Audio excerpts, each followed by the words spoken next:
After 25 years with the Game Boy Color, today I find myself among the first to play the Nintendo Switch 2. I got 2 Street Pass hits and no puzzle pieces. Guys, I think the 3DS is dead.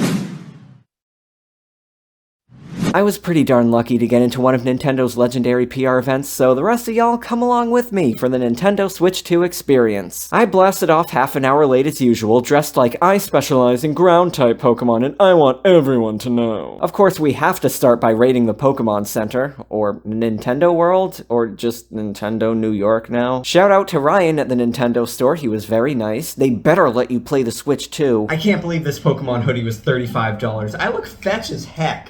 Wow. I live within day trip distance of New York, but this is only my second time because I don't do fun things unless Nintendo forces me to. Like, I am still saving tears for when I can really relax and enjoy it. Yeah, any year now. Which is why I was over the moon to see Breath of the Wild running at 4K 120, but honestly, I felt whelmed. I can definitely tell when something is 1080 and 60, but apparently anything beyond that is lost on me. Plus, smart TVs can already upscale, and the Switch 1 has plenty of pixels for me already. It's weird that I'm here at all, considering that 3 months ago I said, did we really need a Switch 2? I guess Miyamoto saw that video and took it as a challenge. I want that grumpy twink at my launch event. I also said some other things in that video. Look, if you can't drift in Mario Kart, then you're gonna be drifting out of my bed. And here I am editing this vlog all night because I had this fantasy of being one of the first people to upload a vlog about this event, except they let the press in early. Still, it's been a good excuse to see a friend's dog. Nintendo Life says the upgrade doesn't really hit until you try to go back to the original, but I'm still fine with this. And honestly, none of the games dazzled me. Not even Metroid Prime 4 felt like it really needed the extra visual quality. I certainly can't tell the difference between 60 and 120 frames. I didn't get my own B-roll for this one, but it was the big showcase for the new mouse controls. I'm not a PC gamer, but I can see myself maybe getting used to it with enough practice. I'm a gyro boy, and Metroid enables motion aiming only while locked on when you don't need to move the cursor anyway, which was really disappointing for me. The enemies can dodge attacks, so that's cool. Well, it's frustrating when you're trying to get them. Honestly, the demo experience was so chaotic and rushed that I didn't get much of an impression.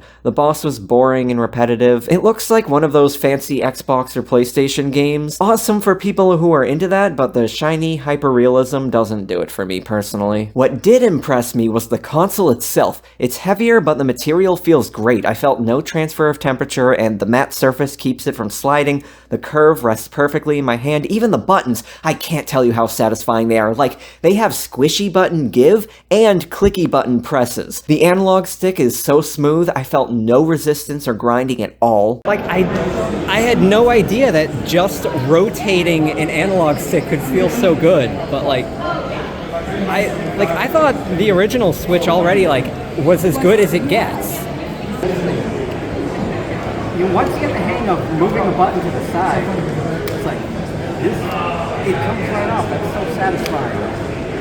It's got good heft to it. I was worried when I heard that they're bigger than the old Joy-Cons, that they wouldn't fit my tiny hands anymore, but somehow they're still perfect. Pressing a somewhat stiff button disengages an electromagnetic lock. The pop-out is satisfying, but putting them back isn't. Lining them up with the console just right may take some practice. The bigger, better screen really felt like a small TV. It took a moment for me to even realize I was playing in handheld mode. The only concern here is that I like to play laying in bed on my side, and a bigger screen would make that more difficult. But man, does it look great. The main event was the Mario Kart World Knockout Tour. It is crazy. Items flying around everywhere, the tracks having a lot going on despite being so wide, and crashing out isn't as punishing, so you can just keep on going. It was so satisfying to narrowly dodge bullet bills and mash the trick button for bigger boosts. There's always something to do. I was in dead last, so it happens. But using my epic Mario Kart skills and a couple of slipstream boosts, I rose through the ranks and reached first.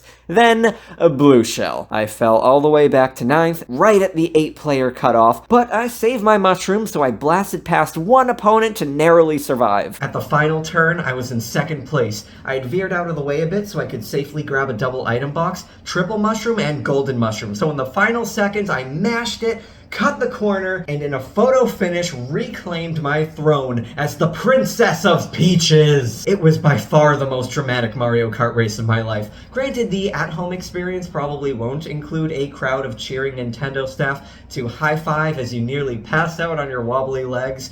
I am still lightheaded. I am not used to that level of thrill. It was a tricky adjustment because I'm a drifting fiend, and drifting is significantly heavier in World. Maybe I'll make a separate video about how the mechanics have changed from Mario Kart 8, if we're all sweaty Mario Kart players here. In terms of its performance, I did notice pixels. Anything else, it's too hectic to tell. Except in the open world mode, which felt awesome. Auto-accelerate and move the camera around like you're a sightseeing passenger. I would definitely enjoy a leisurely cruise with my friends. You know, if I had those. Also, I did not even notice the tracks changing in the Knockout Tour. It's that chaotic. It really feels like just one massive course, which the entire world is now. Other games I played, Kirby is Kirby. There's nothing for the higher resolution to be showing off there. Hogwarts Legacy looked pixelated and blurry. It also just wasn't my vibe, so maybe I'm being too harsh. The last part of the event was devoted to Donkey Kong. You can destroy the environment and easily climb all around it. You can go anywhere. As an old school gamer, it kinda freaked me out.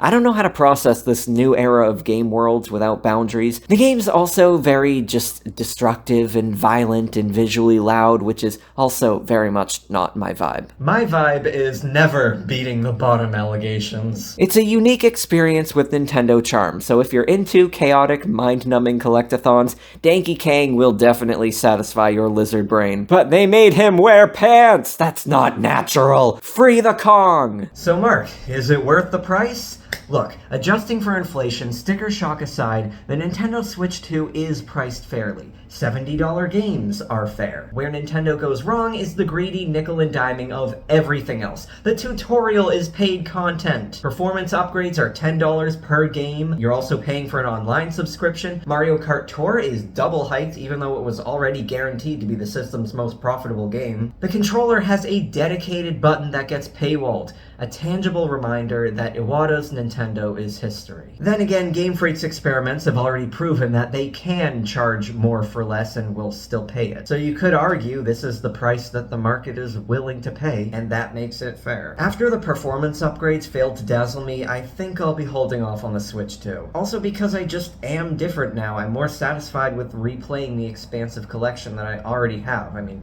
how many more games does a boy need? That's money that I could be spending on really nice hoodies. I mean, look at this cute little pocket. My day's been nearly disastrous, but the staff were all so excited and helpful and understanding. Thank you so much for putting on an unforgettable event. I'm relieved that it all worked out well, and I got this neat backpack. Hey, if you've watched this far, why not subscribe? My channel is half Nintendo stuff, half card games, and I'll be doing a blind Let's Play of Pokemon Violet soon. But first, I'm gonna sleep. Maybe take a stroll around the Met tomorrow. Something less audio-visually overwhelming than the Switch 2 experience. If you're on the fence about the Switch 2, don't stress about it. If you want to get it early, you'll have it early. Otherwise, you can wait until it has more exclusive games that you want. You won't be missing out on too much, so whether you get the Switch 2 or not, you are doing just fine. Nobody feel bad, you're doing fine. I'm tired. Bye.